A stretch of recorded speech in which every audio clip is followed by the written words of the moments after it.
Muy buenos días con todos y todas. Vamos a dar inicio a esta nuestra sesión número Bonjour à 7. tous, nous allons commencer avec Como notre en séance todas nuestras numéro sesiones, 7. Comme pour toutes nos séances, on vous demande de changer vos noms.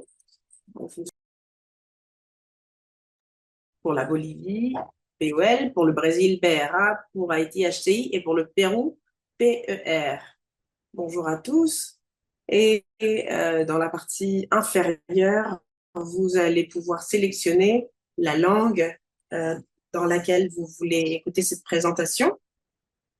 Aujourd'hui, nous allons avoir une présentation en portugais. Donc, pour les hispanophones, vous sélectionnez espagnol.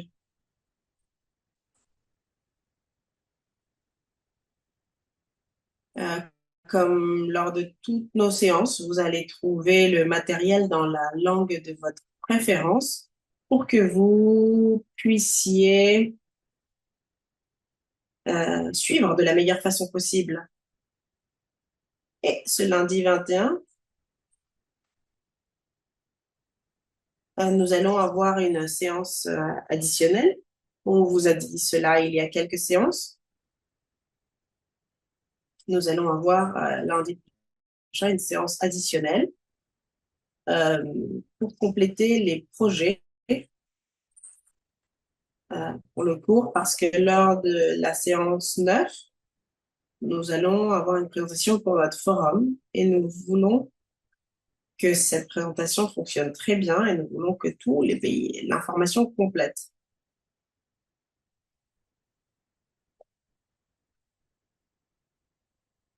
Félicitations au Brésil pour le résultat au foot et un grand encouragement pour le Pérou ou la Bolivie.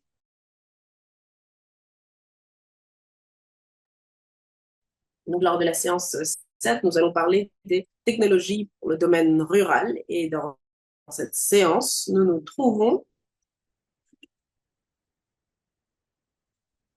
ici, nous avons le module 3, projet d'eau potable, assainissement rural, et nous développons cette séance 7, technologie d'eau et d'assainissement pour le domaine rural. Et vendredi, nous allons avoir notre séance de technologie d'assainissement. Et la semaine prochaine, nous finissons avec nos dernières séances. Donc, bienvenue à cette séance 7, technologie d'eau pour le domaine rural. Quel est l'objectif de cette séance?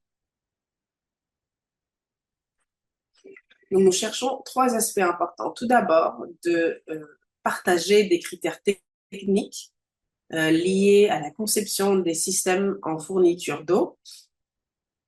Nous allons voir les systèmes de l'eau dans le domaine rural et nous allons voir un outil très intéressant qui va nous permettre de sélectionner des options technologiques en fonction de critères, de nécessités, de besoins, de conditions spécifiques de nos communautés. Et nous allons avoir un dernier espace où nous allons partager certaines innovations technologiques.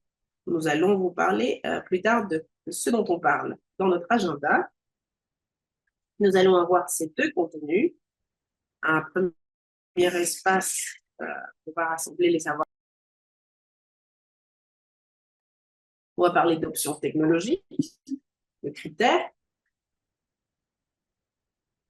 Et nous allons avoir un espace de travail en groupe avec un outil très intéressant qui va nous permettre de sélectionner de façon appropriée nos technologies euh, pour le domaine rural. Et un dernier bloc, une dernière partie où nous allons voir certaines expériences novatrices d'entrepreneurs.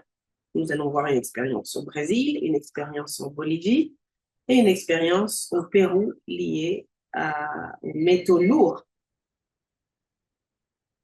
Euh, on va avoir une évaluation finale de contenu lié à tous les sujets que nous sommes en train de développer. Et donc maintenant, nous commençons avec notre rassemblement de savoir préalable. Nous allons donner la bienvenue. Et notre question pour cette séance est quel facteur est-ce que vous considérez pour sélectionner une option technologique pour la fourniture d'eau dans le domaine rural. Je vais répéter. Quel facteur est-ce que vous considérez pour sélectionner une option technologique pour la fourniture d'eau dans le et, et on va vous demander de sélectionner 2 facteurs que vous trouvez très importants. Ici, il y a une petite liste de 6 facteurs et nous allons vous demander de sélectionner 2. Pour cela, on vous demande d'aller sur la plateforme, entrer sur la plateforme.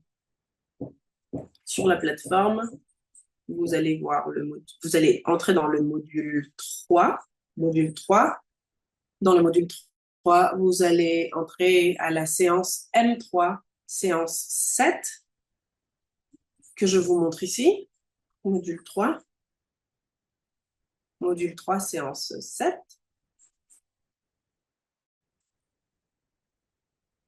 On attend que la séance se charge. Et dans la partie inférieure,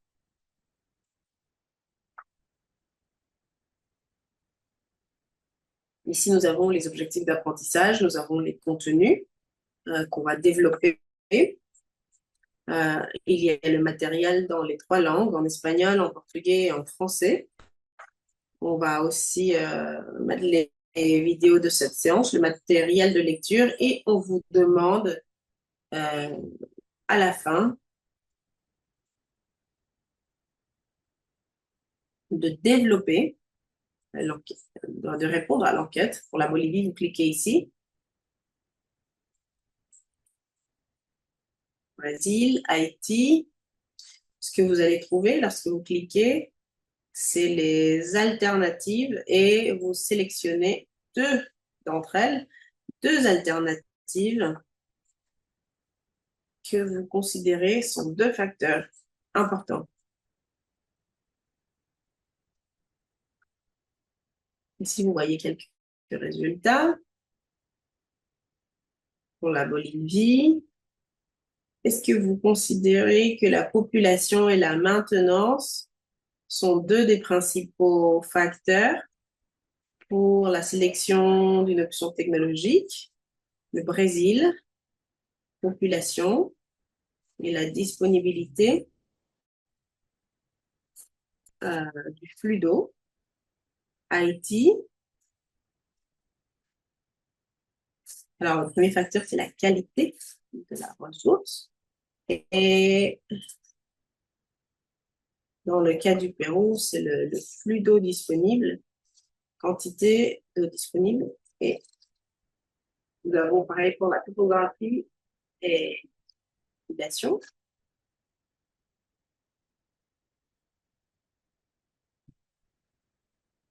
Donc, c'est très intéressant ce que vous avez répondu. On vous donne 1 minute. On va actualiser notre enquête pour avoir une meilleure idée, une idée plus précise des réponses que chacun d'entre vous est en train de fournir dans l'enquête. Voilà notre enquête actualisée. Très bien. Alors, on va du bas vers le haut. Alors, d'abord, nous avons le flux. Ensuite, nous avons la qualité de la source. Dans le cas d'Haïti, regardez, il y a 3 critères qui ont le même poids. Population, qualité de la source d'approvisionnement, qualité. Et dans le cas du Brésil, d'abord la population, c'est le principal critère. Et regardez, il y a un critère intéressant en deuxième lieu, la pauvreté comme un critère pour sélectionner. Et dans le cas de la Bolivie, nous avons la population, le flux, maintenance, la topographie, considérés comme des aspects importants. Maintenant, nous allons continuer. Tous les facteurs sont importants. Nous allons voir certains facteurs intéressants à considérer pour sélectionner une option appropriée pour la fourniture en eau. Et la population peut être concentrée ou dispersée. devient un facteur important, quantité de population, sa projection, facteur très important à considérer. Le contexte local devient aussi un facteur important qui a à voir avec le climat, parce qu'en fonction des températures dans lesquelles on va travailler, la topographie et l'accessibilité, c'est qu'on va avoir une meilleure information pour sélectionner de façon appropriée l'option technologique qui s'adapte de la meilleure façon à ce contexte. Ça, c'est un sujet très important. Un autre facteur qui a été mentionné par tous les groupes dans tous les pays a été le type de source. Il faut voir si c'est une source souterraine, si c'est une source superficielle, si on va utiliser une source météorique. Il faut la caractériser, c'est un facteur très important pour pouvoir sélectionner une option technologique.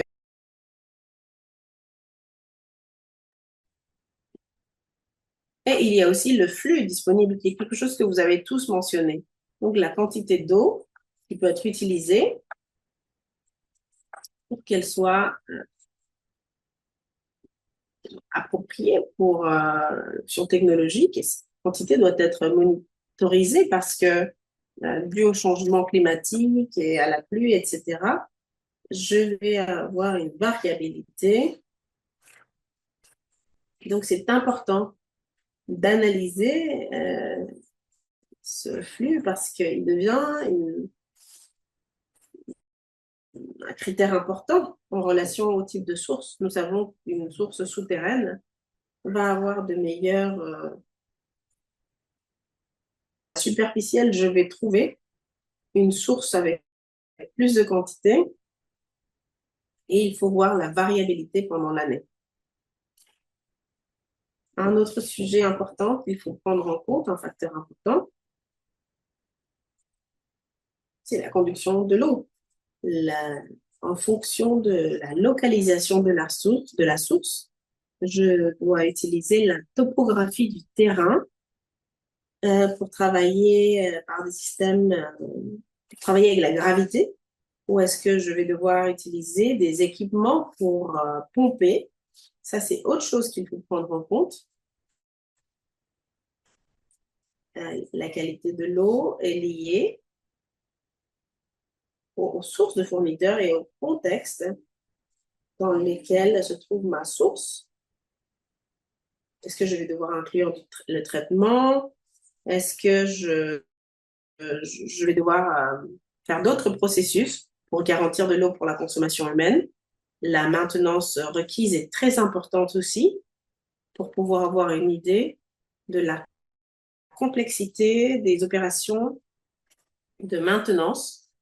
Et il faut voir aussi le sujet lié au niveau de pauvreté, surtout aux capacités locales, au niveau d'organisation, au niveau de réponse à toutes ces composantes sociales et institutionnelles qui sont importantes pour pouvoir faire face à ces systèmes. Alors, si je vous demande quand est-ce qu'on considère qu'une technologie est appropriée, quand est-ce que vous considérez qu'une technologie est appropriée? Peut-être que vous pouvez dire quelque chose sur le chat, des idées, des commentaires. Quand est-ce que vous considérez que la sélection d'une technologie est appropriée? Une technologie peut fonctionner bien dans un contexte, mais pas dans un autre. Et donc, cette question est liée à quoi? Lorsqu'une technologie est simple, de faible coût, lorsqu'elle ne génère pas de dépendance et lorsqu'elle est acceptée, utilisée, lorsque les capacités locales peuvent faire face aux actions de maintenance, d'adaptation de cette technologie et d'opération de cette technologie va devenir une option appropriée. Et lorsqu'on parle de nos systèmes de fourniture d'eau, on les comprend comme cet ensemble de technologies qui vont nous permettre quoi? D'accéder à une eau qui satisfait les besoins de consommation de notre population. Mais pour comprendre un système de fourniture d'eau, il faut comprendre un concept important. Les groupes fonctionnels qu'on doit considérer pour pouvoir fournir en eau notre population. Capturer, la conduire, la stocker, la traiter en fonction de la source, en fonction de la pollution, et finalement toute la manipulation, la protection. OK? Donc, ça, c'est les groupes fonctionnels. Lorsqu'on sélectionne un système de fourniture en eau que nous devons considérer. Herbert? À ta réponse sur les technologies appropriées, il y a certaines réactions et Norma nous dit lorsque c'est durable tout au long de l'opération, Procède dit lorsqu'elle satisfait les besoins de l'usager et lorsqu'elle est contextualisée avec la meilleure efficacité, le meilleur coût.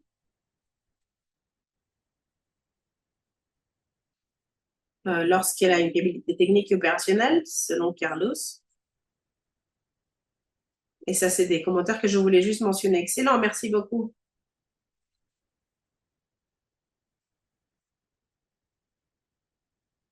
Et toutes ces informations que vous mentionnez sont valables. Ce sont des critères valables pour pouvoir sélectionner une option technologique de la meilleure façon possible. Je coïncide avec tout le monde parce qu'en fonction du contexte de l'option technologique, deviennent un aspect important. Très bien. Si on revient à nos groupes fonctionnels, lorsqu'on sélectionne une option technologique, on va penser à une option en soi. L'option technologique va être liée à chacun de ces groupes fonctionnels, captation, conduction, stockage, en fonction de la qualité de l'eau. Il faut la désinfecter, potabiliser, etc. On va la distribuer et il y a un aspect très important, la gestion sûre dans le foyer, qui est un aspect qu'il faut prendre en compte. Lorsqu'on voit les options technologiques,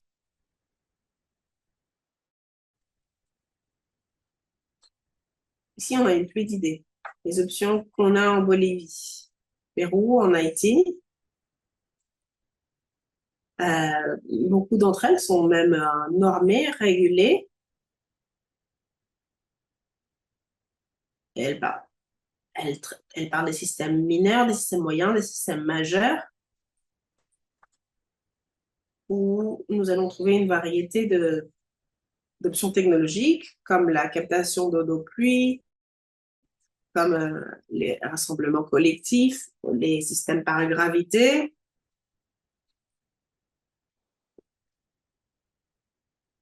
les systèmes qui stockent l'eau. Dans le cas du Pérou, on a un cadre normatif où on voit les systèmes qui coïncident dans tous nos pays avec pompage, avec traitement, sans traitement, des systèmes. Au Brésil, nous avons des technologies qui sont utilisées par le domaine rural. Les puits artésiens, la captation d'eau de source, des systèmes de fourniture par gravité, des systèmes communautaires de pompage et de distribution, des systèmes de désalinisation, des systèmes avec des énergies solaires, des systèmes de filtration et de chloration simplifiés. Et en Haïti, on va trouver des puits qui sont faits à la main, des puits perforés qui sont plus profonds, de la captation d'eau de pluie, les captations de sources, les systèmes de fourniture par gravité, des systèmes de traitement d'eau au niveau communautaire, les systèmes de pompage solaire, des systèmes de distribution communautaire et les systèmes de désalinisation simple. Très bien. Ayant dit cela, nous allons faire un résumé très intéressant qui va nous permettre d'analyser et de nous familiariser un peu plus avec ces systèmes de fourniture d'eau et nous allons les décrire en deux contextes.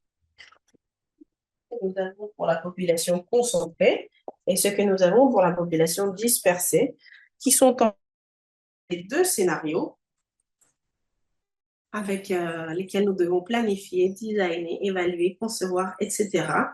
dans nos centres peuplés. Alors, contexte concentré, le plus commun, c'est les systèmes par gravité sans traitement. Ce sont les systèmes qui ont des particularités intéressantes. On utilise des sources souterraines qui sont dans les parties élevées, qui sont capturées, conduites et distribuées. Et donc, ce sont des systèmes continus normalement qui nous donnent une fourniture d'eau dans les meilleures conditions. Mais après, nous avons le défi. Et quel est le défi que nous avons dans ce système? Parce que beaucoup de ces systèmes sont des systèmes que nous utilisons, que nous concevons dans nos pays. C'est la protection de la source d'eau. Le défi que nous avons dans le contexte, c'est de quelle façon est-ce qu'on garantit que ces sources souterraines soient protégées dans le contexte de risque, au risque de la pollution, le contexte global de changement climatique et d'actions liées à la déforestation dans les parties élevées de l'apparition d'eau et qui apporte quelques complications. Si on analyse cette logique dans le groupe fonctionnel, nous allons voir diverses options. Il y a la gravité sans traitement. Là, par exemple, on parle de sources ou d'eau souterraine. On parle de système de captation de ces sources, des systèmes de conduction à travers un ensemble en utilisant les différents niveaux topographiques et une gestion dans le foyer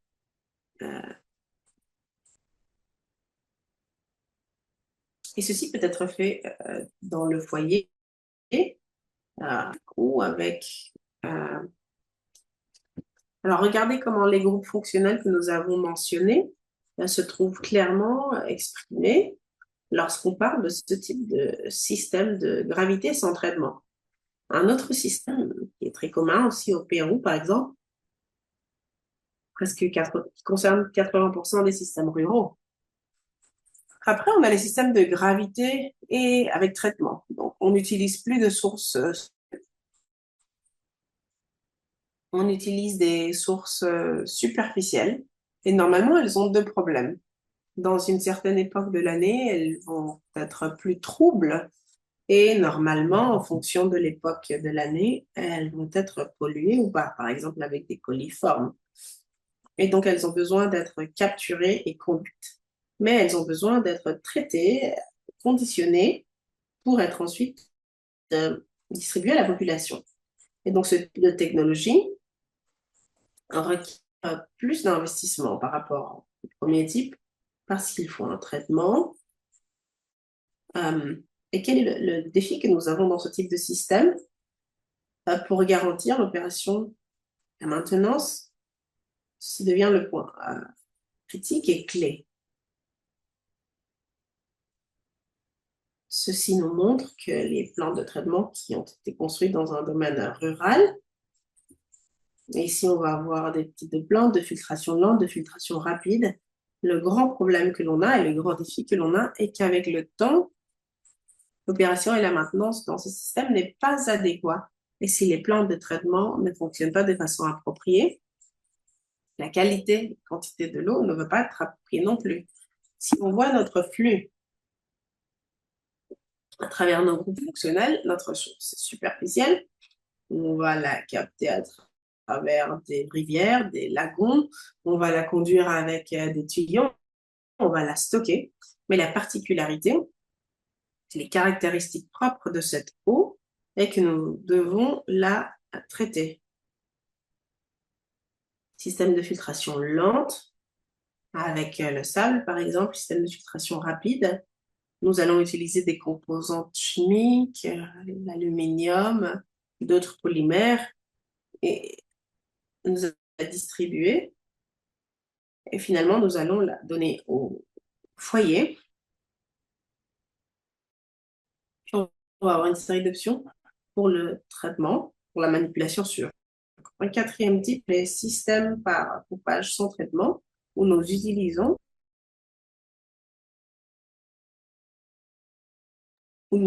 des sources souterraines qui sont souvent de qualité. Et je dis souvent parce que ce n'est pas toujours le cas. Nous avons des puits à perforer.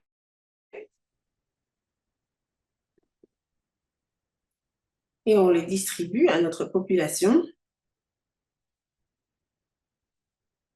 Vous allez voir ici plus d'investissement parce qu'on a besoin de mise en place, de mise en œuvre pour le fonctionnement, etc. Et le défi est le pompage. Et ça a à voir aussi beaucoup avec la qualité et la quantité d'eau parce que beaucoup de sources d'eau de surface dans ce type de système n'ont pas besoin d'une simple désinfection, mais d'un traitement, car les eaux ont des composants qui altèrent ou qui modifient la qualité de l'eau, et aussi, il y a aussi des problèmes de quantité. Donc, on doit faire des puits de plus en plus profonds parce que la quantité d'eau n'est pas adéquate. Le flux dans ce type de système est similaire. Ici, on voit des puits perforés qui sont conduits avec des équipes mécanisées. Ils sont stockés, distribués, et finalement, ils arrivent au foyer. Un dernier groupe lié à ces systèmes. On parle de systèmes pour la population rurale concentrée. Ce sont des systèmes de pompage avec traitement. On va traiter la source parce que c'est une source superficielle et avec dû à la localisation de cette source, on a un pompage euh, vers le stockage et finalement vers la distribution. Et donc le coût et l'investissement de ces systèmes est plus grande, l'expertise qui est nécessaire par rapport à l'opérateur, au responsable, au prestataire pour l'opération et la maintenance est plus élevée. Ça affecte aussi familial. Et donc, ça, c'est la durabilité opérationnelle et financière dans ce type de système comparé aux autres devient plus complexe. On, on capte l'eau, on la traite avec n'importe quelle technologie. Ensuite, on la stocke et on la distribue. Et comme on mentionnait, on peut avoir jusqu'à 2 systèmes de pompage. Et ici, nous avons la source superficielle, la captation, la conduction, le stockage et le traitement, vous vous en souvenez, et la distribution. Donc, regardez comment les groupes fonctionnels s'adaptent à chacun des types de systèmes. Et bien sûr, les nouvelles tendances, et c'est dans cette direction que nous devons aller en termes de développement. Il faut inclure des technologies vertes, des écotechnologies qui nous permettent une consommation moindre d'énergie, travailler avec des sources renouvelables, utiliser les processus biogéophysiques doivent être incorporés avec des technologies sociales liées à où il faut fournir dans notre cadre conceptuel ces dynamiques sociales d'inclusion qui permettent avec nos usagers de co-créer. Regardez ce terme, de co-créer.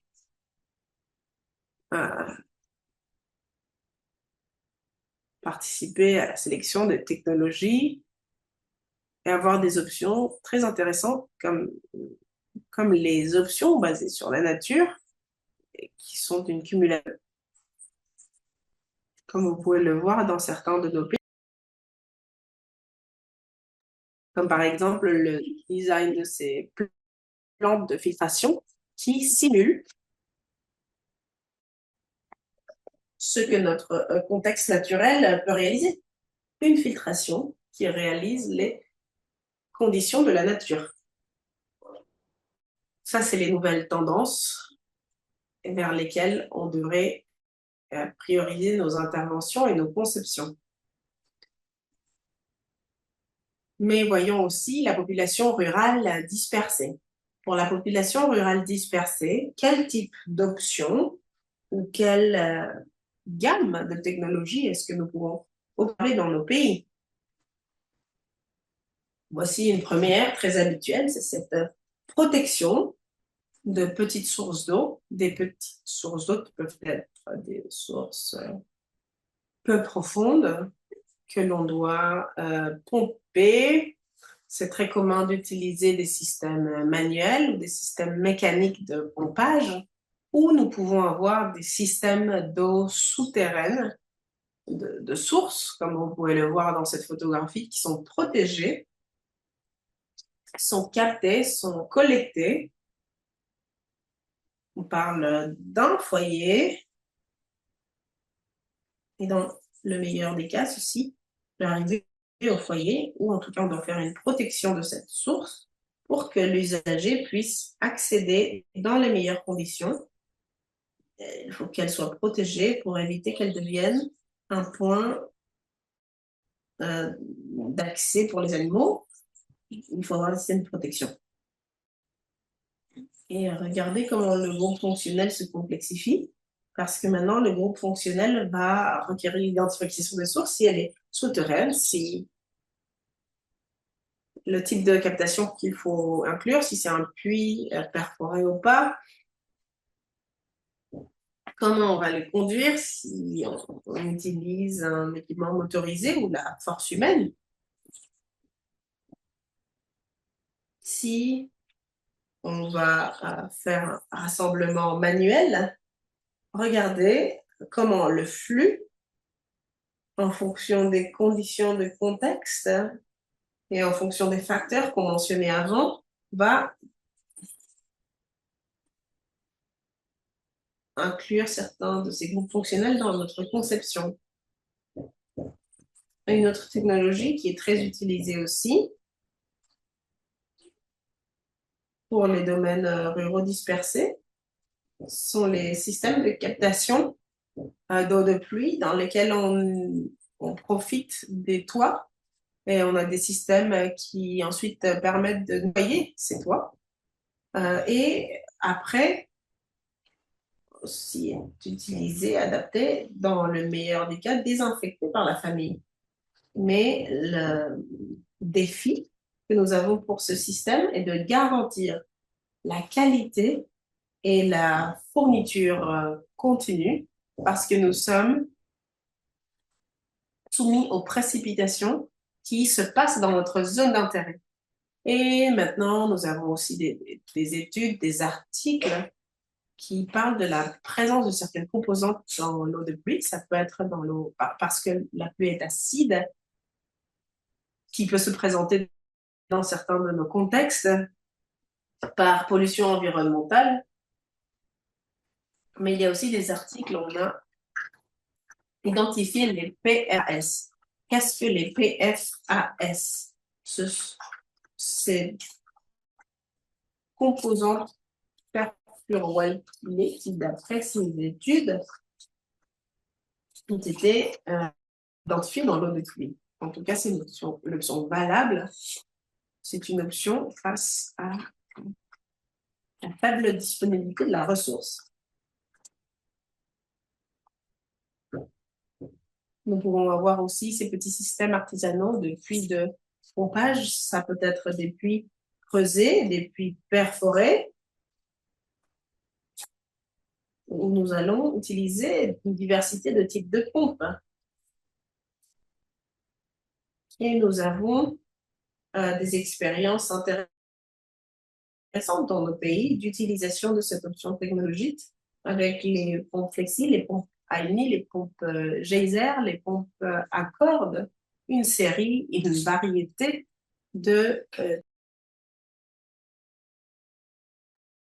à être utilisés. Quel est le défi dans cette option technologique? Le principal défi est la maintenance et la durabilité de ces pompes. Les expériences, souvent, n'ont pas été très bonnes parce que peu de temps après, les accessoires du système ont eu des problèmes et il n'y a pas eu les capacités matérielles, l'assistance technique, les conditions pour pouvoir réaliser une maintenance appropriée. Et donc, ces systèmes ont été finalement abandonnés. Une autre technologie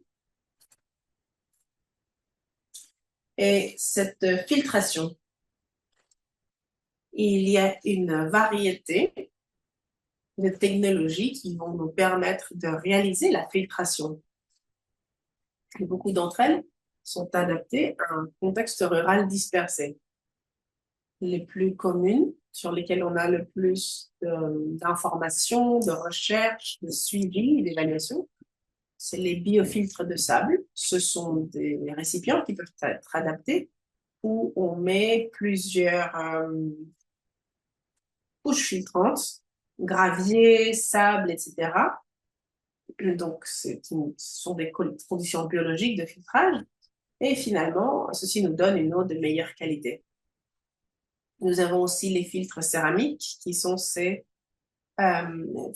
filtres de céramique qui ont des particules d'argent et qui vont filtrer l'eau, qui vont améliorer la qualité de l'eau. Et ces systèmes deviennent une option intéressante. Quel est le défi dans l'utilisation de ces options technologiques? C'est de garantir une bonne qualité de l'eau. Et un autre sujet critique, c'est la quantité de l'eau. Normalement, ces systèmes fournissent une quantité d'eau que la famille va utiliser pour la consommation directe, mais pas pour d'autres activités. Il y a aussi la désinfection chimique qui utilise la,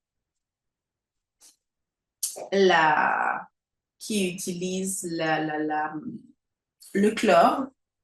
Il y a aussi la désinfection solaire qui utilise les rayons ultraviolets pour désinfecter l'eau.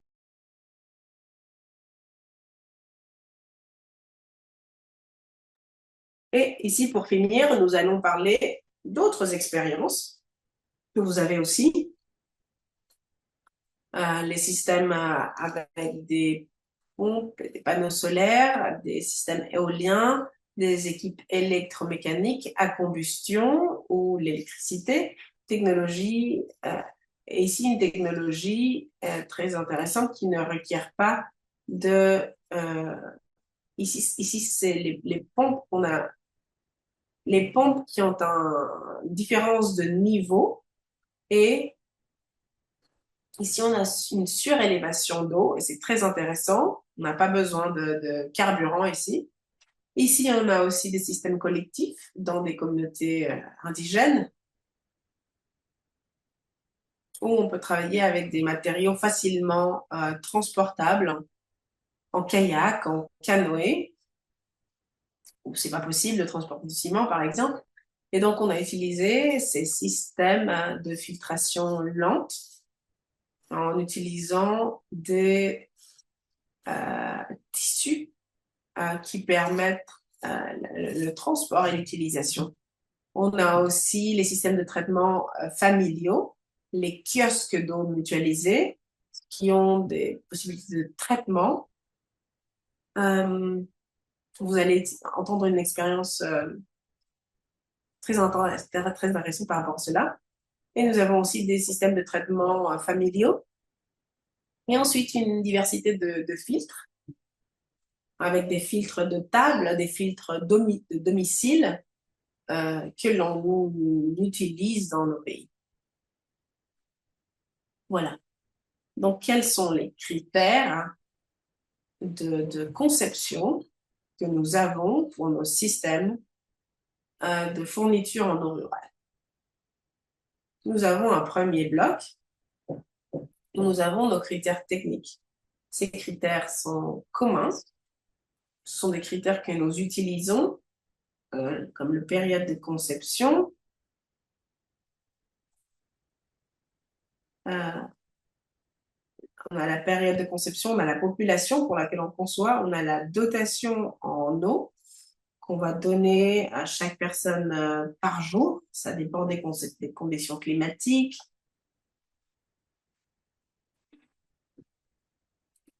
En général, la dotation varie entre 50 100 litres d'eau par jour.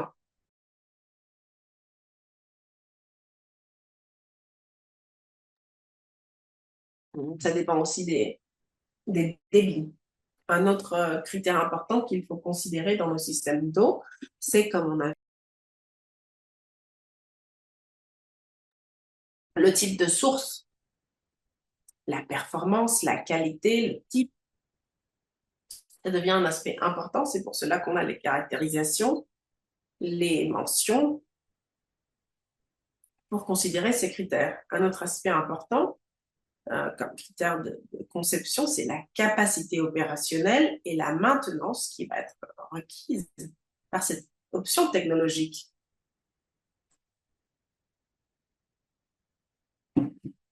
Qu'est-ce que ceci va impliquer pour notre communauté? Quelles sont les ressources pour la maintenance? Si on a les conditions organisationnelles pour faire face à cette technologie, etc. Ensuite, les aspects nouveaux qu'on doit considérer. Est-ce que cette technologie est résiliente selon les contextes climatiques? Est-ce que j'ai des faibles températures? Est-ce que j'ai du gel?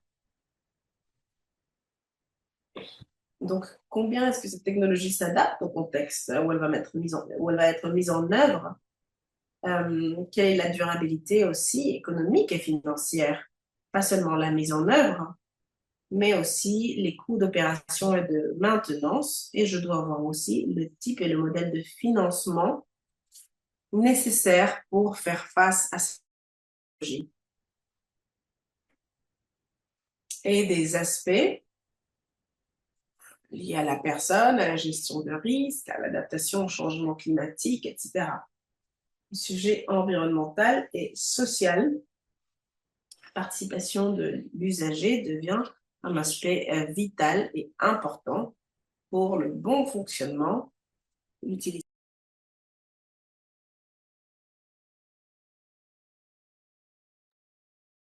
Est-ce que vous pouvez répondre à cette question dans le chat? Quels critères additionnels est-ce que vous considérez devraient être inclus dans nos systèmes de fourniture en eau rurale? Donc, mis à part ce qu'on a déjà mentionné, quels critères additionnels doivent être considérés pour la conception de nos systèmes de fourniture en eau rurale? Donc, s'il vous plaît, répondez à cette question. Et maintenant, nous allons arriver à une partie très importante. Nous allons partager avec vous un outil. Nous ne partageons pas seulement les connaissances pour choisir de façon appropriée une source de fourniture en eau.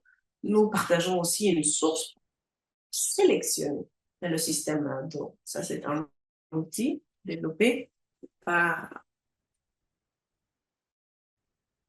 L'outil, c'est gestion d'eau et d'assainissement durable dans les zones rurales d'Amérique latine. Alors, comment fonctionne cet outil? Cet outil nous demande de caractériser la zone de travail en fonction de 3 critères. D'abord, la disponibilité d'eau. Est-ce qu'il y a assez d'eau ou est-ce que l'eau n'est pas suffisante dans la localité? Le deuxième critère, c'est de voir la densité de la population. Est-ce qu'on parle d'un centre peuplé, d'une localité concentrée, d'une localité dispersée? Dans chacun de nos cadres conceptuels qui nous permet de voir si il est concentré ou dispersé. Et finalement, nous allons voir la capacité d'organisation que nous voyons, que nous trouvons dans ce contexte social. Sur la base de ces 3 critères, qui sont faciles d'identifier. Nous allons générer des scénarios.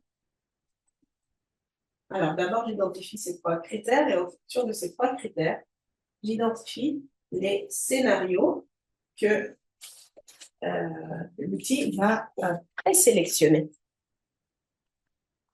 Et sur la base d'informations complémentaires du contexte, je vais avoir plus d'informations, une description des possibles solutions. OK?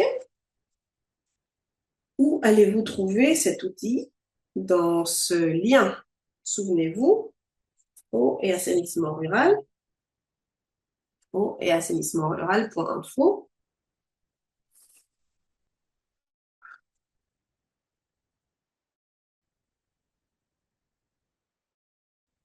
L'outil va demander trois critères.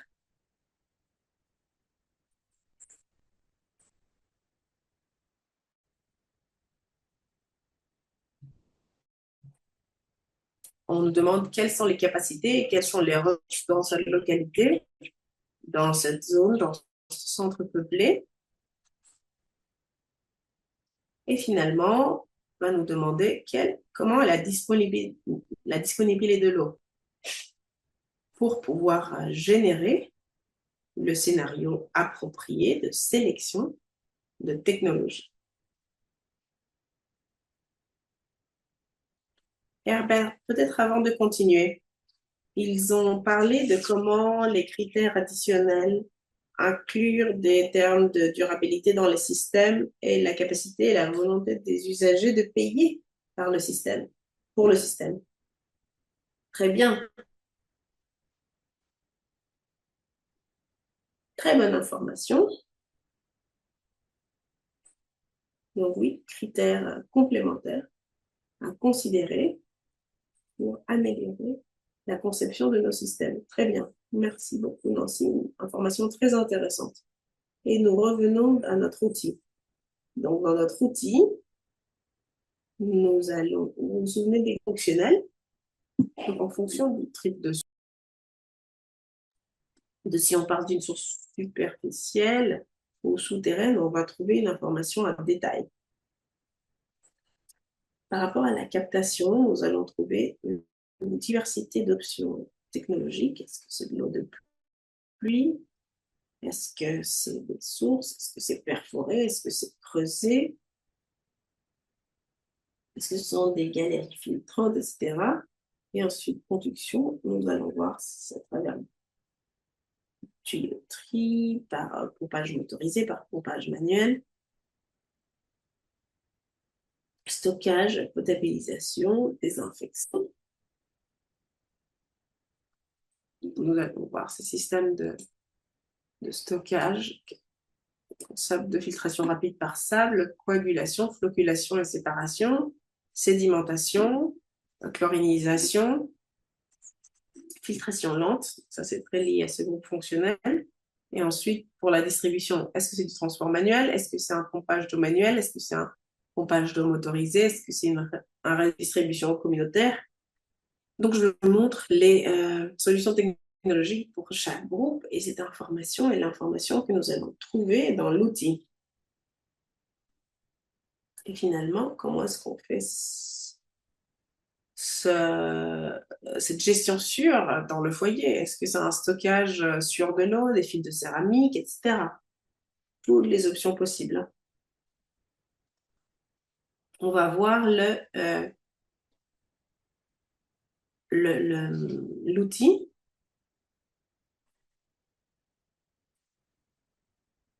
Lorsque vous allez aller dans le bureau, vous allez trouver un premier écran de présentation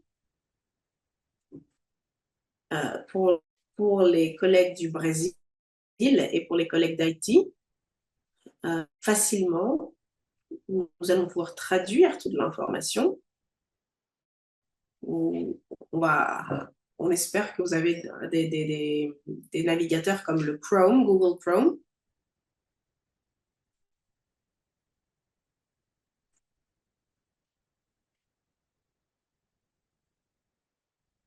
Vous allez pouvoir traduire ici.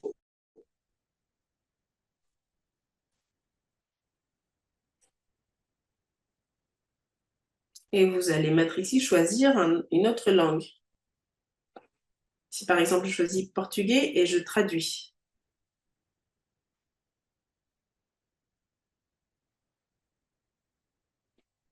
Je peux sélectionner n'importe quelle langue que je peux avoir pour la traduction. C'est une traduction en ligne.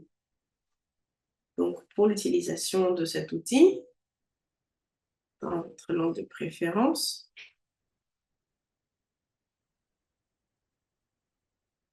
si avec les 3 petits points vous traduisez, vous choisissez la langue de votre préférence.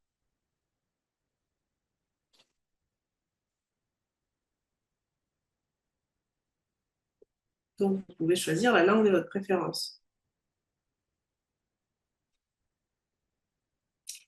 Donc, je vous montre là.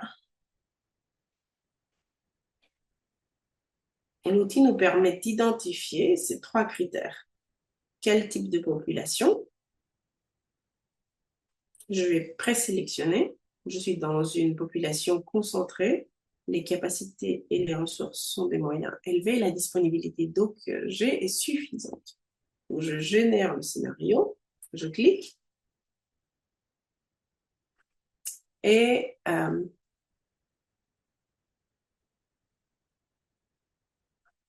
ici, il y a la description du scénario. Mais le plus important, c'est que ceci présélectionne les systèmes qui s'ajustent de la meilleure façon à la fourniture en eau dans le contexte que j'ai sélectionné sur ces 3 critères.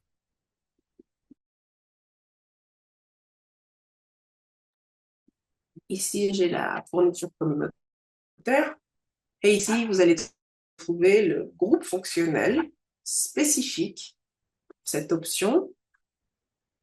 Vous allez trouver la description. Vous avez des considérations pour la conception dans ces zones rurales. Une forme de chacun des groupes fonctionnels, mais vous allez trouver des informations sur le contexte, la topographie, les conditions techniques. Je sélectionne une galerie filtrante, par exemple.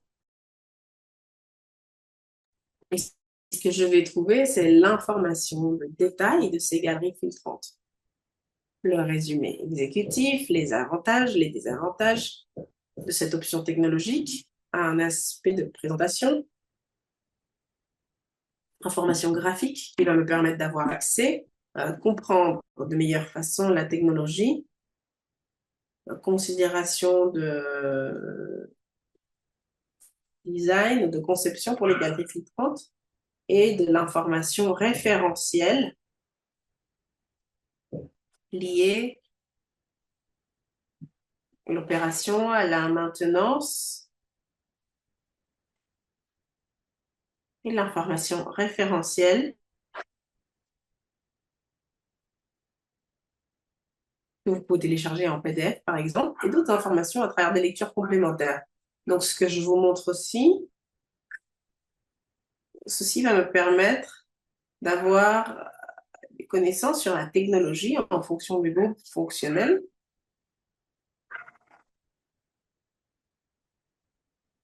S'il faut faire des traitements,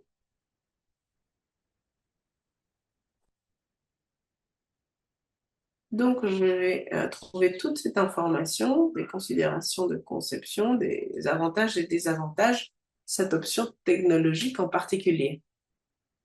Ce qu'implique l'opération et la maintenance, des critères de l'opération, des références et des lectures complémentaires. Et comme je vous disais, toute cette information, vous pouvez la trouver dans la langue de votre préférence. Donc vous allez sur les 3 petits points, comme je vous disais avant, vous traduisez, vous choisissez la langue de votre préférence et vous allez avoir l'information appropriée.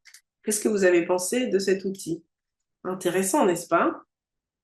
Un outil très, très utile qui nous permet d'avoir de meilleurs critères, de meilleures informations de sélection de ces options.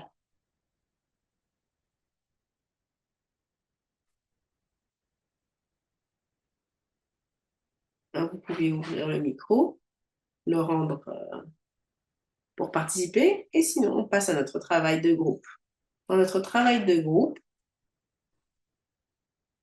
nous allons avoir une étude de cas et nous allons penser à une communauté, une nouvelle lumière. Ici, nous avons 40 familles qui se trouvent très dispersées. Et nous avons aussi un soutien du financement local. Nous avons identifié que nous avons une cohésion sociale. Il y a un sens d'organisation, il y a un sens de travail local. Les habitants sont conscients qu'ils doivent résoudre leurs besoins, ils sont sensibles à leurs problèmes et ils ont de l'intérêt pour développer de nouvelles capacités. Ils ont une prédisposition pour adopter de nouvelles technologies. Et dans la communauté, les sources d'eau il y a peu de sources d'eau. Les familles se fournissent de petits puits creusés. Voilà le contexte pour notre étude de cas. Et ce qu'on vous demande, c'est d'utiliser l'outil et de sélectionner le système de fourniture d'eau qui est le mieux adapté à ce contexte dans les groupes de captation, de stockage, de potabilisation, de distribution et de gestion sûre. Et nous allons considérer les aspects que vous conseillez et qui peuvent être mis en œuvre. Donc, pour développer cet exercice, il faut aller sur la plateforme. Et dans votre plateforme, dans le matériel de lecture, module 3, séance 7, dans le matériel de lecture, vous allez trouver l'information pour l'exercice de classe. Ici, vous avez l'outil en espagnol, en portugais, en français. Vous allez pouvoir télécharger l'exercice. Ici, vous allez voir les 3 sur PowerPoint pour faciliter le travail. C'est le contexte décrit. Communauté Nouvelle Lumière, type de centre peuplé, niveau d'organisation, existence de sources d'eau et ici, avec ce lien, vous allez pouvoir rentrer dans le lien et on vous demande de façon très simple de mettre la captation, la conduction, le stockage ou potabilisation, si c'est le cas, distribution et gestion sûre dans le foyer. Donc, vous entrez dans l'outil et en fonction du contexte, vous sélectionnez celui qui est le plus pertinent et on vous demande aussi de complémenter ceci avec l'information additionnelle pour améliorer ce type de système. Ça, c'est le travail que nous avons.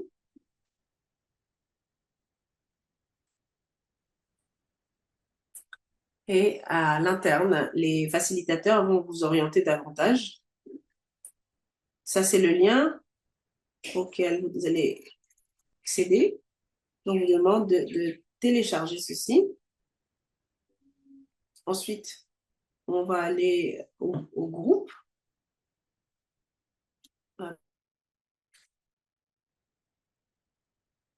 Vas-y, Gina.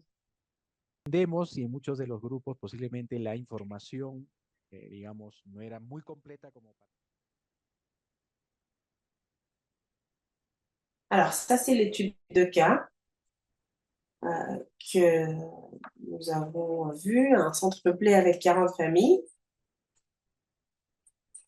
c'est un système dispersé.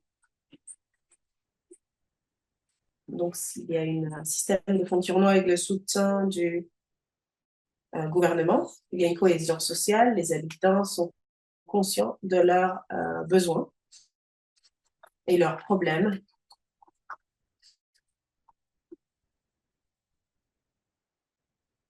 il présente une bonne disposition à adopter de nouvelles technologies. Dans la communauté, les sources d'eau sont peu et les familles utilisent des sources d'eau proches de leur foyer. Et dans d'autres cas, ils utilisent des puits perforés. Donc, on a un peu d'informations sur un système de fourniture. Cependant,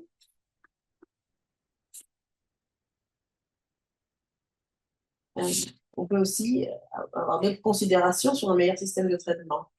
Dans les caractéristiques que nous avons choisies dans cet outil, c'est que c'est une population dispersée, mais aussi que nous avons une formation élevée. Et avec ces données introduites dans la plateforme, on peut choisir un meilleur moyen de captation d'eux. Donc, il y a un puits perforé.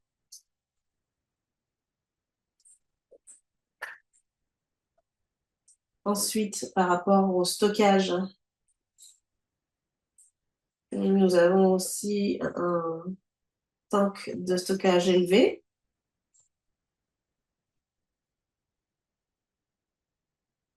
Et pour le foyer, il y a plusieurs options, mais nous avons choisi la chlorification dans le tank de stockage. Et ensuite, chaque foyer peut bouillir l'eau et mettre en place des filtres de céramique.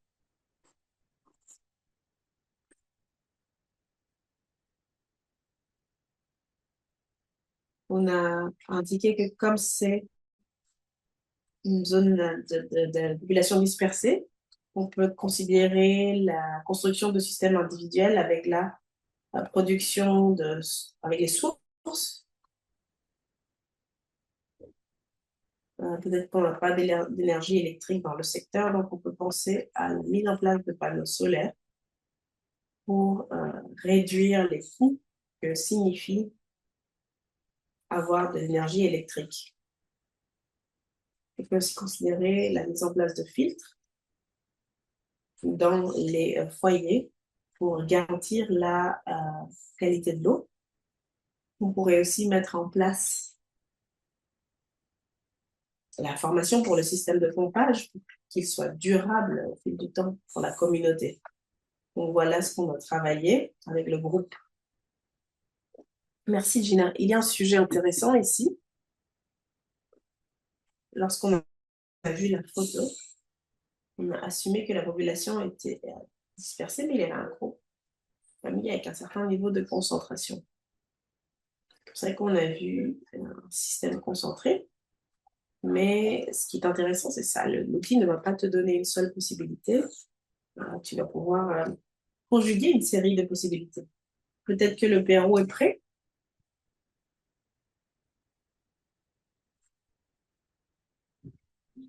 Je ne sais pas si tu es prêt, Herbert, ou on écoute le Brésil. Ok, vous êtes prêts donc.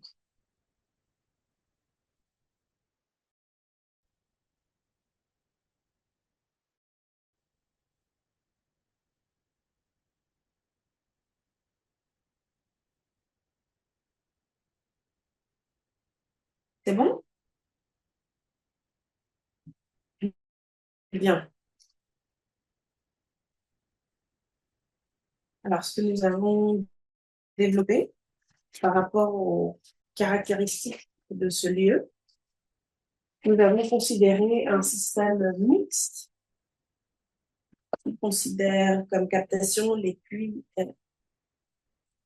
creusés et des champs de captation de sources.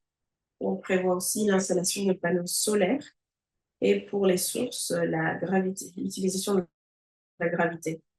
Alors, pour le stockage, on comprend que le lieu est assez éloigné. Donc, on a pensé à des tanks de stockage de polyéthylène pour ne pas avoir à transporter du ciment, du fer, pour agiliser le transport aussi bien que le stockage. Pour la distribution, nous avons considéré euh,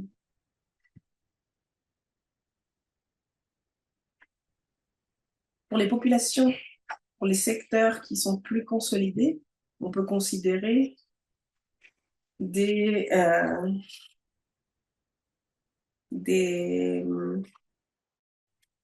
fontaines publiques. Euh, des fontaines publiques. Et pour la gestion sûre dans le foyer, on peut considérer le système Mi-Agua.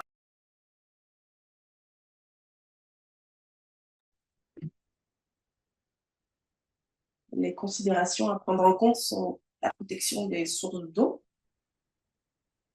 et aussi des puits, prévoir l'analyse de la qualité de l'eau de la source, formation technique pour les panneaux solaires et les systèmes de pompage, évaluer les fonds de collecte pour la maintenance des panneaux, le renforcement des capacités aux membres des familles, puisque dans certains cas, la gestion des petits systèmes va être familiale. Et ensuite, chloration. Mais les populations des zones rurales amazoniennes ont peu d'acceptation vis-à-vis du chlore. Donc, il faut les former. Et il faut aussi considérer une actualisation des normes pour les systèmes familiaux d'eau et d'assainissement. Brésil, Haïti.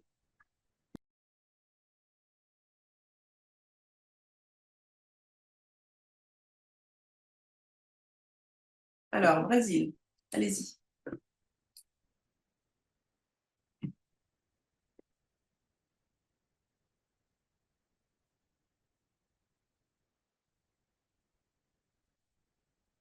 Vous pouvez voir dans la partie initiale, nous allons passer par cela parce que c'est le même exercice pour tous. Ici, nous avons choisi les petites sources protégées avec transport manuel. La captation serait les sources et les puits creusés. Et la communauté est diverse. Il y a la présence de sources et certains domiciles ont des sources et d'autres ont des puits. Et donc voilà ces deux options. La conduction aurait lieu par le pompage d'eau motorisé qui amènerait l'eau jusqu'à un tank de stockage sans traitement.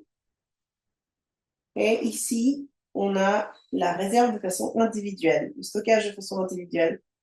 Dans ce réservoir, on aurait une distribution à travers des installations hydrauliques.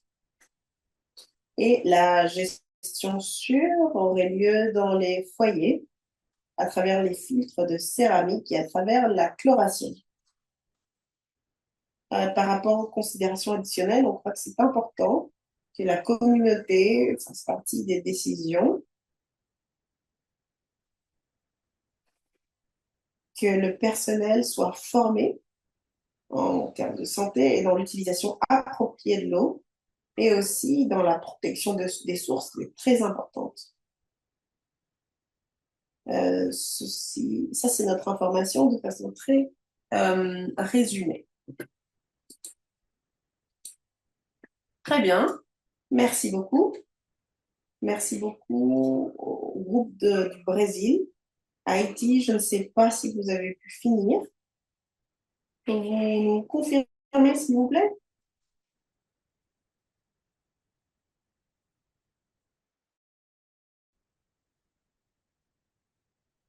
Euh, je crois que nous n'avons plus de temps.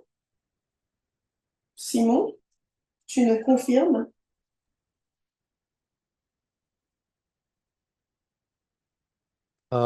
Est-ce que Emmanuel pourrait faire la présentation?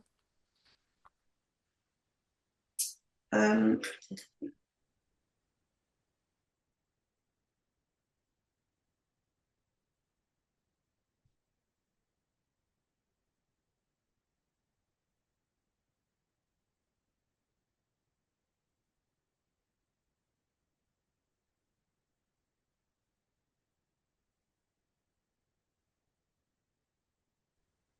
Ok, donc on commence avec le prochain bloc.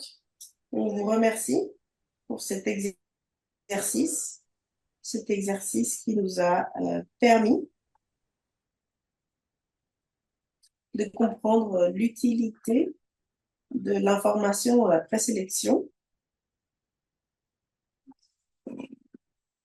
Et donc, nous vous invitons à continuer à explorer cet outil. Et maintenant, nous passons à notre dernière bloc, technologie novatrice, et je vais vous présenter Ingrid Teles. Elle est ingénieure de production dans l'État de Belém. Elle fait des études de master en ingénierie industrielle et la fondatrice et la CEO d'une start-up qui s'appelle Consult. Elle va faire la présentation en portugais. Et donc, on invite les participants de la Bolivie et du Pérou à choisir la langue espagnole pour que vous puissiez écouter la présentation en espagnol.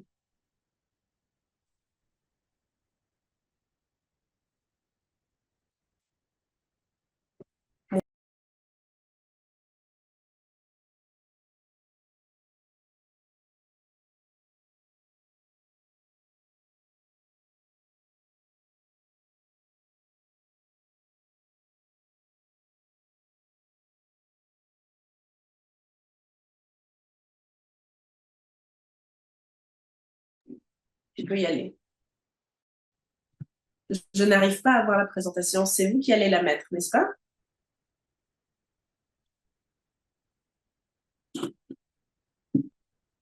La présentation n'a pas encore été partagée.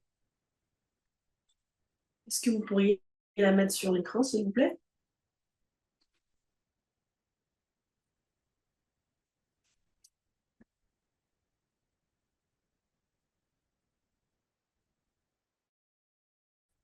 Bonjour, je suis Ingrid Payes. Je travaille à Belo Fruto. Euh, c'est un développement local en Amazonie brésilienne. Alors, quelle est la problématique avec laquelle nous travaillons? J'appartiens à un État où on cultive beaucoup d'açaï. C'est un produit qui a 85% de graines et 15% de pulpe. Et ce produit est très connu partout dans le monde et il est utilisé comme dessert pour que les personnes puissent manger un produit très nourrissant. Et l'açaï est la nourriture principale de beaucoup de personnes. Je suis désolée, mais nous ne... Et quel est le problème que ceci nous apporte? Comme les graines sont jetées de façon irrégulière, il y a une contamination du sol et aussi de l'eau. Au Brésil, il existe plus de 35 millions de personnes sans eau potable. Et lorsqu'on parle du nord du Brésil, qui est l'endroit où je suis, plus de 41% de la population n'a pas accès à l'eau traitée.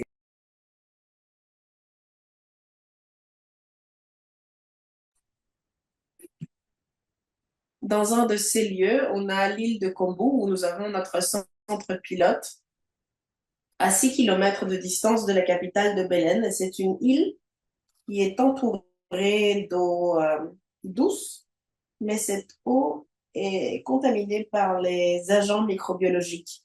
Dans cette île, 100% de la population n'a pas de réseau de distribution d'eau ni d'eau traitée. Dans la photo, nous pouvons voir comment nous sommes en train de designer Belém, où nous sommes nous. Et dans la partie verte, nous avons l'île.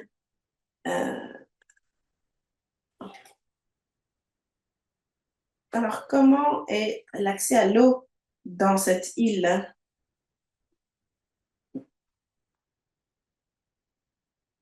Ici, nous avons une partie polluée et c'est un lieu touristique. Beaucoup de personnes qui passent par Belen vont directement dans cette île parce qu'on travaille beaucoup d'écotourisme ici et la production du cacao. Et le transport est fait à travers des petits bateaux et pour arriver à certains lieux, on peut amener de 7 à 30.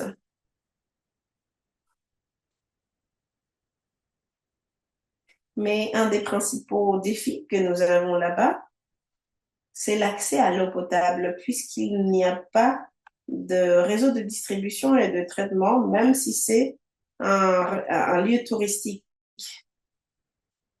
Il y a des lieux aussi, des restaurants, et ils souffrent beaucoup de ce problème. Et c'est grâce au tourisme que l'économie circule dans cette île. Et lorsque les restaurants ne sont pas confortables avec les législations et les normes de l'eau, c'est quelque chose qui impacte négativement l'économie locale. Sans mentionner le fait que la population n'a pas accès à l'eau et à l'assainissement non plus, ni à la santé d'ailleurs, puisqu'il s'agit d'une île. Même la santé est quelque chose de très compliqué. Bon. Alors, comment est notre pilote aujourd'hui? Ce système que nous avons fait a été designé après une analyse, une étude pour pouvoir comprendre pourquoi les locaux n'ont pas accès à l'eau traitée, à la distribution. Nous avons placé ici tous les défis que nous avons trouvés. Le plus grand est que nous sommes en pleine Amazonie et ici, dans ces îles, la logistique se fait à travers des bateaux. Et il y a d'autres îles qui se trouvent à 24 heures en bateau. C'est la seule façon d'arriver à elles. Et donc, beaucoup d'endroits qui ont commencé avec leurs études et qui ont essayé de faire du traitement d'eau ont été abandonnés parce que pour ramener les matériaux jusque là-bas, on a quelque chose qui n'est pas durable. En plus, mis à part les matériaux, il faut avoir une gestion des produits chimiques qui doivent être travaillés, qu'on doit avoir pour travailler l'eau, la qualité de l'eau et la main-d'œuvre nécessaire pour pouvoir faire tout ce système des techniciens spécialisés. C'est comme ceci que notre système est né, système que vous voyez sur ces photos, tous les défis que nous trouvons pour ne pas avoir... Nous travaillons avec une différence dans notre système. Quelle est cette différence? Notre système est libre de produits chimiques. Nous avons développé un système d'eau complètement sans produits chimiques qui ne pollue pas et tout ce qui est dans le système ne porte pas atteinte à la nature. Ce système est portable aussi et ce qu'on a essayé d'utiliser n'a pas servi avant parce que c'était de grandes structures. Et ceux-ci peuvent être montés et descendus en un seul jour. Il y a aussi possibilité de traiter de 1000 à 2000 litres pour pouvoir amener l'eau jusqu'à 600 personnes. Nous avons actualisé notre système en utilisant des senseurs pour contrôler à distance la qualité de l'eau, la quantité d'eau traitée et ajuster la vie utile du système pour ensuite voir quand changer le filtre. Nous voulons aussi travailler avec les pompes solaires. Nous avons une validation, cette eau a été amenée au laboratoire. Nous avons l'eau et à droite, nous avons celle qui est passée par le système de traitement. Nous parlons d'une eau de rivière qui a beaucoup de produits solides Et après avoir passé par notre système, on a cette couleur, cette qualité de trouble qui est la pollution. Notre système pilote a été commencé par un système familial, mais ensuite une autre famille a commencé à l'utiliser. Et c'est ainsi qu'il a grandi de 5 familles à être le seul système utilisé.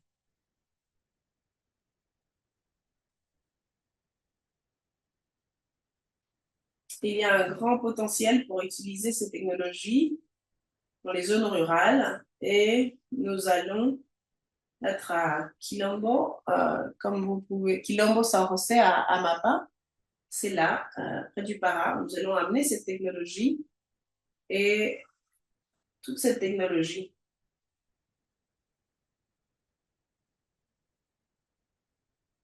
Quel est le potentiel d'utilisation de cette technologie? Nous sommes en train de travailler sur la durabilité puisque nous n'utilisons pas de composante chimique. Elle est aussi autosuffisante de façon énergétique. Mobilité, on peut la transporter de façon portable et on peut faire aussi un suivi à distance. Depuis Belém, je peux avoir le contrôle. Et puis, travailler de façon efficace et sûre pour ces personnes qui en ont le plus besoin. Voilà notre système. Je suis la fondatrice et pour ceux qui veulent en discuter davantage, voici mes contacts, WhatsApp, email et nos réseaux sociaux. Merci beaucoup à tous. Merci Ingrid. À la fin, nous allons avoir un petit bloc de questions. On te demande de ne pas partir, Ingrid. Et maintenant, nous continuons avec la deuxième innovation. Bonjour, vous m'entendez? Oui. Vous m'entendez? Oui, oui. On t'entend très bien. Alors, nous allons continuer avec la deuxième présentation. Une innovation très intéressante. Nous allons présenter Anthony Blas avec Juvenal. Ils sont boliviens, fondateurs de Hirowaku. C'est une entreprise bolivienne qui est centrée sur la gestion de ressources hydriques.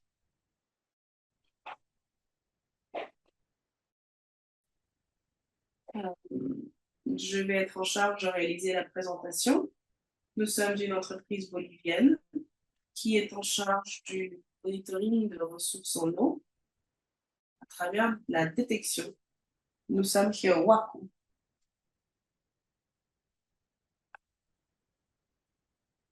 Alors, un des problèmes les plus importants que nous avons au niveau mondial nous fait nous poser la question suivante. Jusqu'à quand est-ce que nous aurons assez d'eau pour que la vie continue? Puisqu'aujourd'hui, le changement climatique et la variation de phénomènes climatologiques, la gestion des ressources hydriques et la disponibilité d'eau nous fait prévenir. Il ne faut pas, on ne veut pas trop consommer l'eau douce de la planète puisque la plupart de la population du monde vit les problématiques de manque d'eau. De façon locale, nous ne sommes pas loin de cette problématique. La Bolivie a différentes zones géographiques. La couverture d'eau au niveau national est de 95% dans la zone urbaine, avec 71% d'accès à l'assainissement de base, tandis que dans les zones rurales, 69% ont accès à l'eau et 45% à l'assainissement de base. Cependant, la brèche qu'il y a entre le domaine rural et le domaine urbain est assez considérable, puisque les personnes qui vivent dans la zone rurale n'ont pas les ressources ou les opportunités pour avoir une bonne fourniture d'eau potable. Tout ceci est dû la mauvaise réalisation d'études hydrographiques, à la disposition qu'à chaque région et à l'utilisation que les bénéficiaires font de l'eau. Il y a des malversations des ressources hydriques. En Bolivie, parmi les 10 millions de Boliviens, seulement 8 millions ont accès à l'eau sûre. En tant qu'entreprise, Kiowaku, nous nous concentrons sur la gestion des ressources hydriques en créant de plans de gestion intégraux de ressources hydriques sur la base de l'utilisation de l'eau, et nous contribuons à l'accès sûr pour les communautés, développant des projets d'eau potable en termes de design et de construction, et nous mettons en place des solutions technologiques qui promeuvent l'utilisation durable de l'eau. Avec toutes les données obtenues, nous fournissons des éléments spécifiques aux communautés pour créer des projets, par exemple, d'eau potable, d'arrosage, d'irrigation ou des travaux hydrauliques qui vont leur permettre d'avoir une meilleure utilisation de leurs ressources hydriques. Ce que nous faisons, c'est de socialiser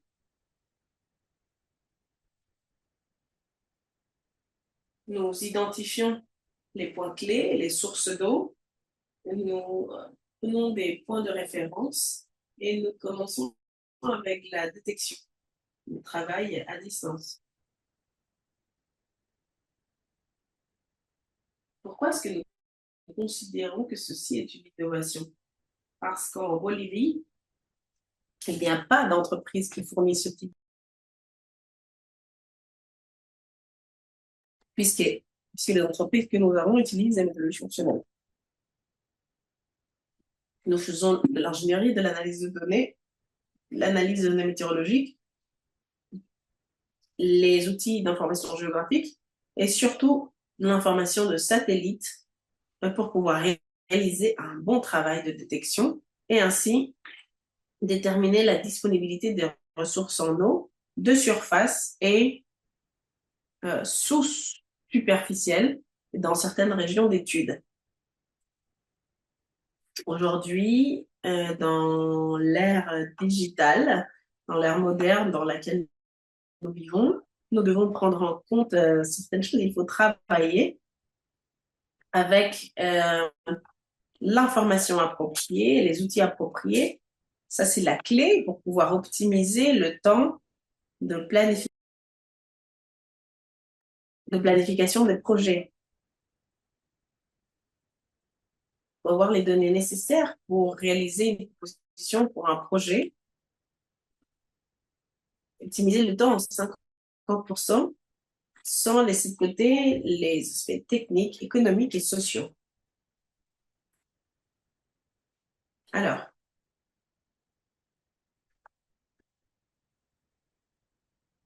il faut connaître la quantité d'eau disponible des régions. Avec tout ceci, nous informons nos clients la disponibilité des ressources hydriques et nous les aidons à la prise de décision en proposant de nouveaux projets d'ingénierie qui vont les aider à une meilleure gestion intégrale de leurs ressources en eau.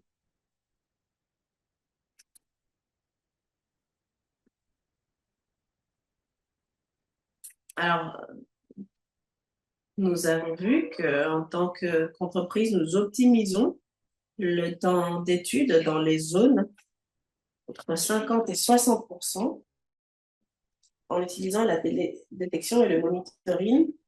Et nous pouvons inclure plus de zones et nous le faisons mieux, beaucoup plus rapidement que dans les zones traditionnelles. Nous faisons le travail de façon à distance. Ceci nous facilite de trouver des données en moins de temps. On accélère l'étape de conception, le système d'irrigation et les travaux hydrauliques, car avec le processus de télédétection, nous obtenons plus facilement les données que nous allons travailler. Certains des travaux que nous avons réalisés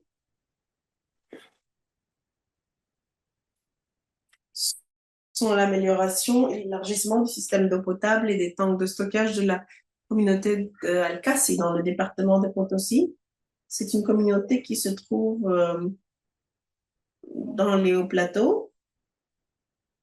Ils avaient aussi un système de fourniture en eau potable, 3 fontaines publiques pour la communauté. Nous sommes arrivés à la communauté, nous avons identifié les sources d'eau, nous avons réalisé le monitoring, la télédétection. La source était abondante, améliorer les tanks de stockage, designer et construire un système d'eau potable avec des connexions à domicile. Dans notre travail que nous avons réalisé, je trouve il y a la culture de la quinoa, la graine d'or, comme on dit. On a identifié la source d'eau, les puits.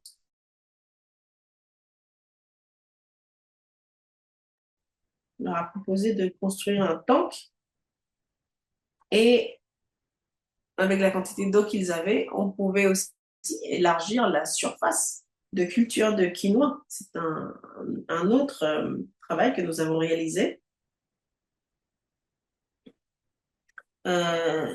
Aussi la communauté de Kenyaoui dans le département de Potosí, une communauté qui est assez éloignée, de difficile accès. Malheureusement, la source d'eau n'était pas assez grande pour pouvoir réaliser ou concevoir un système de fourniture d'eau potable avec des conditions, avec des connexions à domicile.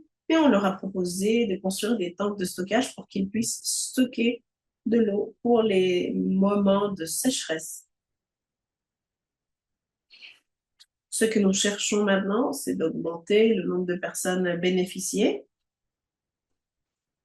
parce que nous voulons grandir, aider beaucoup plus de personnes, des entreprises ou des institutions qui requièrent nos services.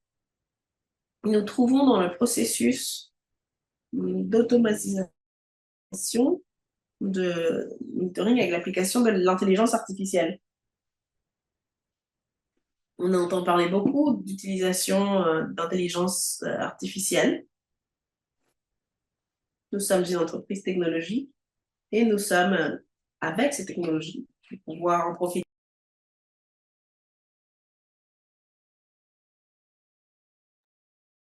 et pour pouvoir mieux aider les personnes. Nous avons un grand potentiel d'emploi puisque souvent, on ne peut pas accéder à ces communautés de façon pour des raisons topographiques ou climatiques. Et comme notre travail est à distance avec l'identification de points clés, nous pouvons travailler, ce qui nous différencie d'autres entreprises. Et donc, nous, en plus de pouvoir travailler de cette façon, une autre chose qui rend possible de travailler avec nous, c'est que les personnes de la zone rurale n'ont pas... La prochaine diapo.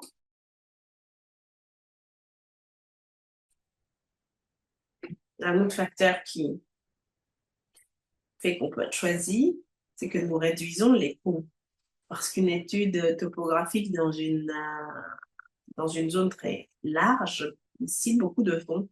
Et les personnes dans la zone rurale sont surtout des agriculteurs et des éleveurs. Et donc, nous, avec nos moindres coûts, pouvons offrir plus de résultats.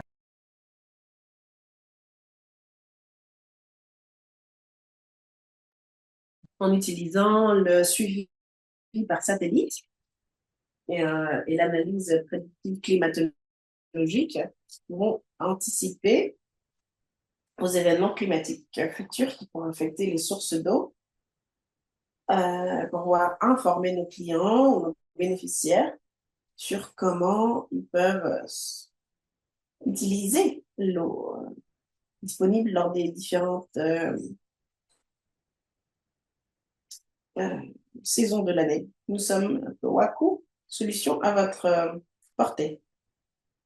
À la fin de ce bloc, nous allons avoir un espace de questions pour nos novateurs. Très bien. Très rapidement, je vais vous présenter une expérience très intéressante, la coopération suisse, une expérience pour enlever les métaux lourds de l'eau de consommation. Un des grands problèmes qu'on a vu au Pérou, c'est la présence de métaux lourds dans l'eau pour la consommation humaine. Et selon les sources officielles, plus de 6 millions de personnes, 20% des personnes, sont en risque vis-à-vis des métaux lourds. Alors, quels métaux? Arsenic, arsenic et cadmium, arsenic et plomb, et plomb. Ils sont monitorés et identifiés dans cette carte. Et on voit beaucoup ce type de une dans les médias, radio, télé, presse écrite, et c'est une évidence que nous avons au Pérou, cette contamination avec des métaux lourds, et le gouvernement, et l'institution en charge a pris note de cela, reconnaît cette problématique de pollution dans l'eau de consommation humaine. C'est un aspect très important à considérer. Dans ce contexte de présence de métaux lourds, et avec la coopération suisse, nous avons validé une étude très intéressante pour prouver une technologie que je vais vous présenter très rapidement. C'est une technologie pour enlever les métaux lourds de l'eau pour la consommation humaine. C'est une technologie très simple, une technologie dans laquelle un groupe de scientifiques, Polytechnique de Zurich en Suisse, c'est une technologie qui est déjà brevetée, a trouvé une protéine.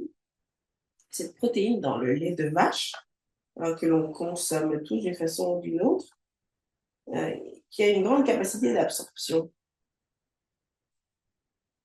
Lorsqu'elle traverse par la couche de cette protéine,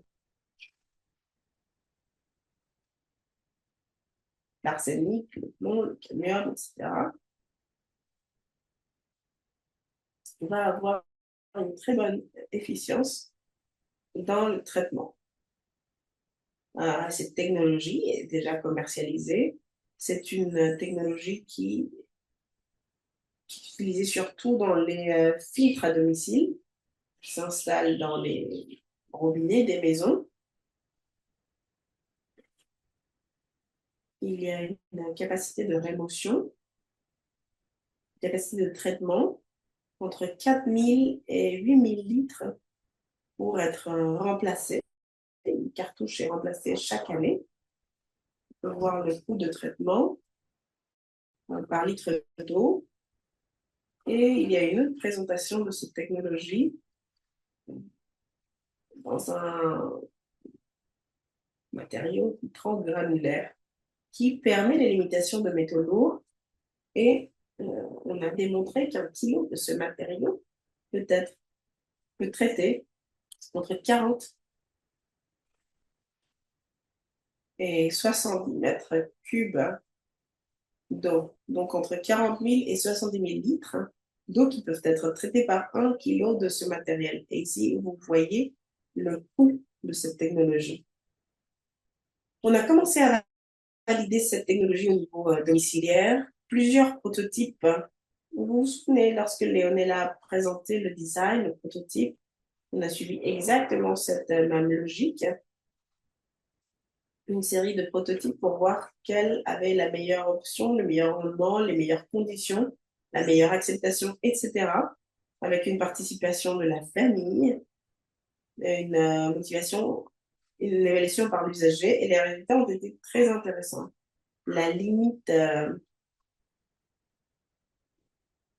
d'arsenic, de plomb, le limite maximum est de 10 particules et de 0,01 mg par litre ou 10 parties par million. Ça, c'est la limite.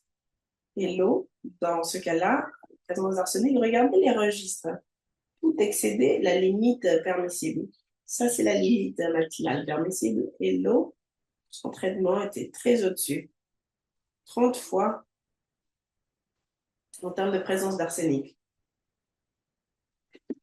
Pardon. Mais après être passé par les filtres, regardez le niveau.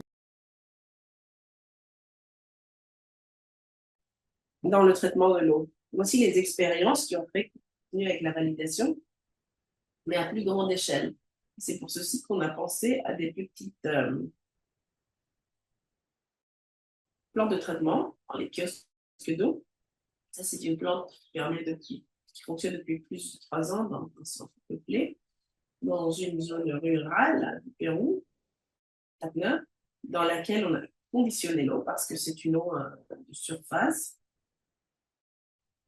qui a de l'arsenic, qui a toute une série de polluants. Donc, il y a un traitement dans ces unités. Cette troisième unité traite les métaux lourds. Ici, on voit on enlève le caractère trouble, la pollution, les métaux lourds avec un filtre de carbone activé à la fin. Et ensuite, l'usager accède par un kiosque d'eau à cette eau appropriée. On a adapté cette technologie. La technologie n'est pas un équipement. La technologie n'est pas une équipe électromécanique. La technologie est le matériel qui peut être inclus aux plantes existantes déjà designées. Et comme l'autre expérience, au niveau des filtres à domicile, l'efficience de la rémotion, 10 parties par billion. Voici l'eau crue et voici l'eau potable. Donc, l'expérience était très intéressante. Aujourd'hui, cette technologie est en train d'être mise à échelle. On a installé plus de 4 tonnes de ce matériau dans le sud du Pérou, dans des petites plantes où on traite des petits débits, souvent financés par les entreprises privées, mais pour le domaine rural. Donc, ces images que je montre sont des expériences de mise à échelle de cette technologie et son utilisation dans un domaine rural. Voici ce qu'on a. Ça améliore la qualité de l'eau. C'est une technologie adaptable. Le potentiel de cette technologie est adaptable à un niveau familial et collectif. Et ça peut être mis à échelle pour de plus grands flux de traitement. Donc, une particularité très importante aussi, c'est que il peut dire ça perd l'efficacité de traitement puisque le matériau expire, mais en fait, ce matériau peut être régénéré. On peut laver le matériel et on peut le réutiliser pendant 2 à 3 ans, jusqu'à un moment où il faut le changer complètement. On a bien sûr besoin d'une reconnaissance officielle pour que cette technologie soit acceptée. Et aussi mise en échelle. Un autre élément, c'est la disponibilité de produits. Un produit qui est importé au Pérou, il est produit en Inde. Et c'est très important de pouvoir renforcer les capacités, les familles, les opérateurs, le personnel technique qui est en charge du design de ce projet pour pouvoir avoir une mise à échelle appropriée.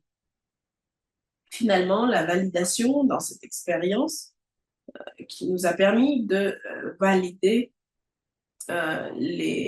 l'élimination de métaux lourds jusqu'à 99%. C'est aussi plus facile d'adapter une infrastructure existante. C'est une technologie qui est très intéressante dans ce sens-là. Et ensuite, facilité d'opération et de maintenance puisqu'on ne requiert pas d'équipement électromécanique. C'est juste un passage par gravité à travers ce matériel. Et donc, on considère que c'est une technologie très intéressante pour le travail. Voilà, et maintenant, la ronde de questions est ouverte pour n'importe laquelle des 3 présentations. Vous pouvez écrire vos questions par le chat ou vous pouvez poser vos questions directement.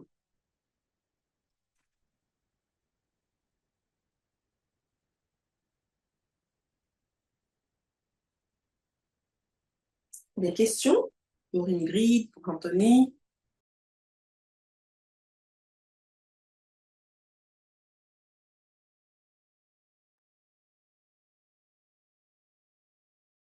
Bonjour, j'ai une question pour Ingrid Telles. Est-ce que je peux poser ma question? Allez-y.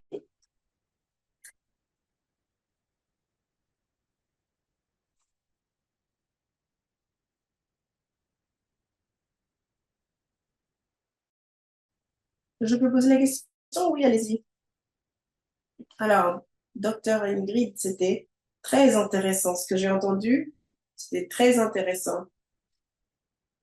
Votre système alternatif d'eau, la forme de traitement que vous utilisez, sans produits chimiques.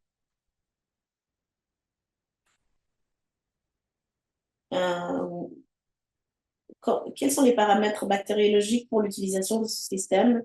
Et la deuxième question est, comment est faite la clarification et la désinfection de cette eau? Désinfection de l'eau.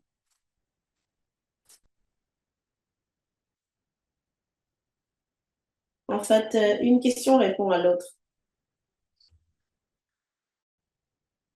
Ce sont des technologies où nous appliquons ce système de façon physique.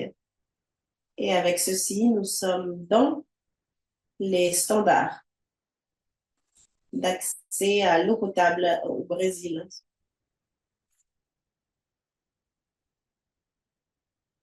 Et nous obtenons ces résultats avec l'addition des technologies liées à l'Açaí avec lequel nous travaillons. C'est un secret industriel, c'est une technologie que j'ai développée et que nous maintenons sous secret industriel. Nous avons les mêmes résultats et nous avons pu passer par ces résultats, obtenir ces résultats à partir de la technologie que nous utilisons et qui est très intéressante. J'ai trouvé ceci très intéressant parce que au Para, il y a un ami qui a développé un système alternatif d'eau. Et nous savons que les rivières du Para sont très polluées. Et il y a beaucoup de métaux lourds dans cette zone, en plus de beaucoup de matières organiques, comme résultat de l'extraction de l'Açaí d'ailleurs. Et faire ce traitement sans la méthode traditionnelle est quelque chose de très intéressant. Et je voudrais vous contacter. Oui, très bien. On peut être en contact et si vous pouvez, si vous voulez, vous pouvez venir aussi et voir le système directement. Merci beaucoup. Et maintenant, nous avons l'espace pour une dernière question et nous allons finir parce qu'après, il faut faire l'évaluation de séance et notre enquête finale.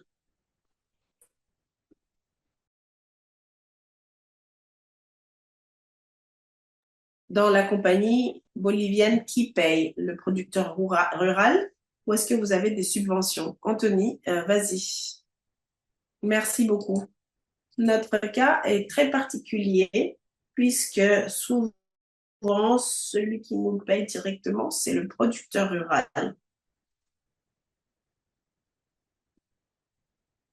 Dans toutes nos études, avec toutes les études, ils peuvent le mettre dans leur plan opérationnel annuel pour la prochaine gestion et ces projets vont être financés par les gouvernements.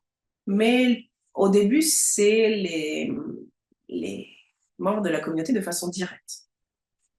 Très bien, merci beaucoup. Il y a deux autres questions. Alors pour Herbert, le coût de mise en place du système d'eau et quelle est la meilleure stratégie à mettre en œuvre en considérant le climat chaud et le froid et les facteurs économiques qui pourraient avoir une influence dans chaque cas. Alors, par rapport au coût, je vais me permettre d'indiquer le coût par litre d'eau pour les filtres domiciliaires. Un filtre coûte si on l'importe, $50.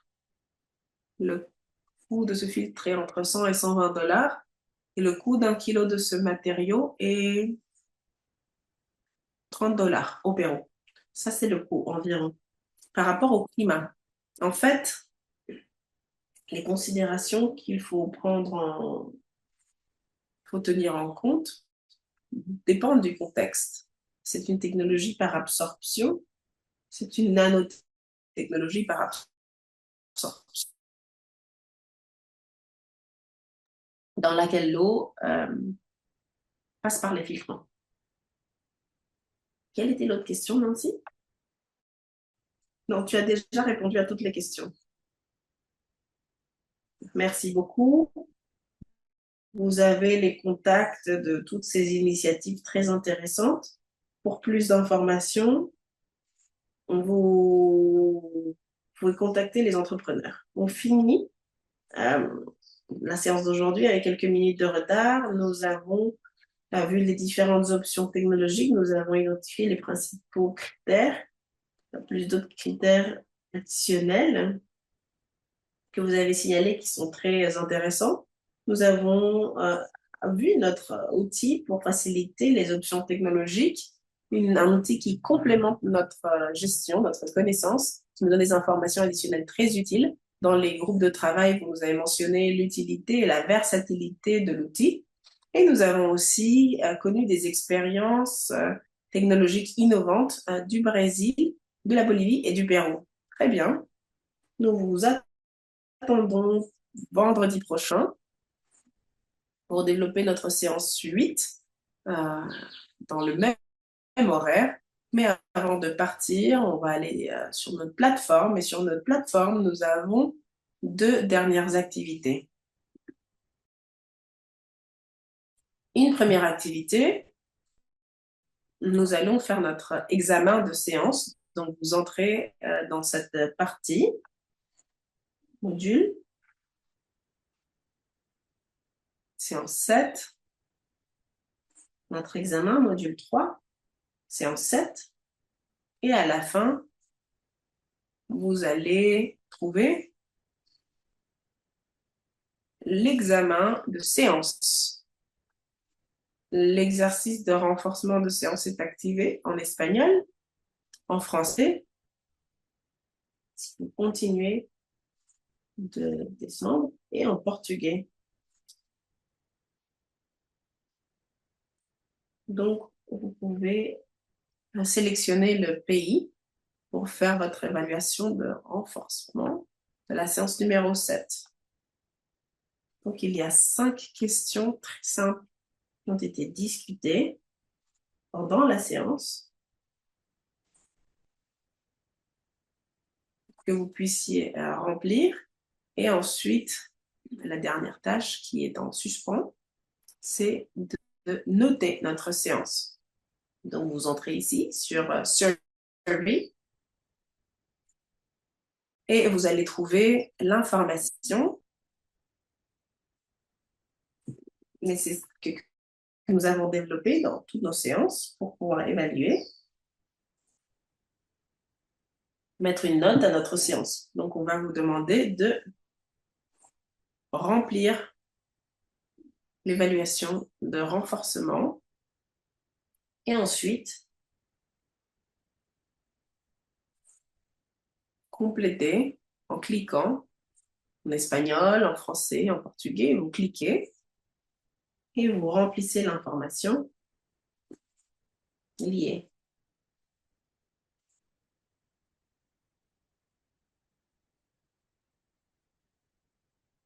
Avec tous les critères que nous avons utilisés pour nos séances. Donc, on vous donne quelques minutes pour que vous complétiez votre examen, votre enquête.